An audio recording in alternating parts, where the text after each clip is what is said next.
Moving on. According to Wikipedia, one of the world's largest gold depositories was stored underneath the World Trade Center.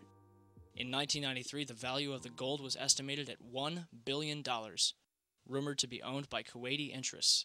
When the World Trade Center was destroyed, the amount of gold far exceeded the 1993 levels. The gold was finally recovered in its entirety in late 2001. Or was it? On November 1st, 2001, the Times Online reported that a large amount of gold was discovered in the wreckage of the World Trade Center. Mayor Rudolph Giuliani announced that more than $230 million was recovered from Ground Zero. However, the COMEX Metals Trading Division was storing gold bars for the Bank of Nova Scotia, Chase Manhattan Bank, Bank of New York, Hong Kong, and Shanghai Banking, totaling $950 million. And that's just one company. Rumor has it that over $160 billion in gold was stored in the World Trade Center. So where did all the gold go?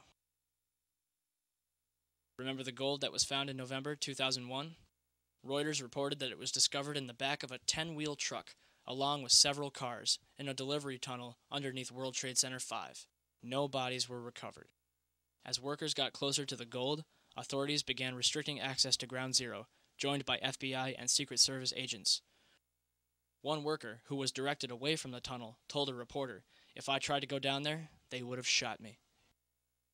Heavy machinery operators and others worked under the watchful eye of more than 100 armed officers. So let me get this straight. Gold from World Trade Center 4 was found underneath World Trade Center 5 in an empty delivery truck with an empty escort of cars. I think it's safe to say that they were running away from the South Tower. The question is, how did they know to flee from their stash when not even the firefighters inside the South Tower expected it to collapse? $167 billion. Well, I certainly hope you were paying close attention. I think Mr. Silverstein owes a lot of us an explanation, especially the families of the 3,000 who perished in Trade Towers 1, 2, and World Trade Center 7, the third building that they never talk about on September 11th anniversaries, because it came straight down all 47 stories into its footprint and no airplane hit it.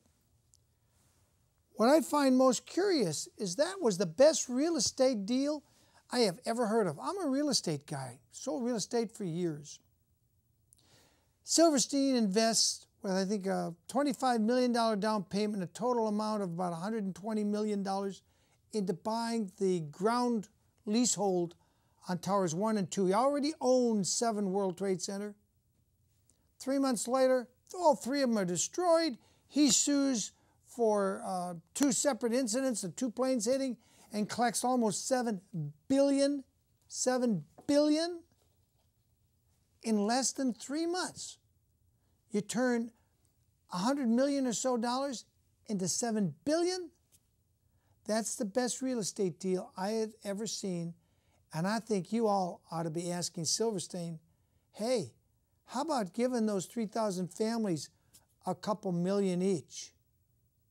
You made a pile of money here, sir. And it's strange how you argued with the insurance companies to get acts of terrorism covered in your insurance policy. And then, bam, 2 acts of terrorism in less than 3 months. And the bomb-sniffing dogs were called off just weeks before. That's it. I'm William Wagener for On Second Thought. Now you see me, now you don't.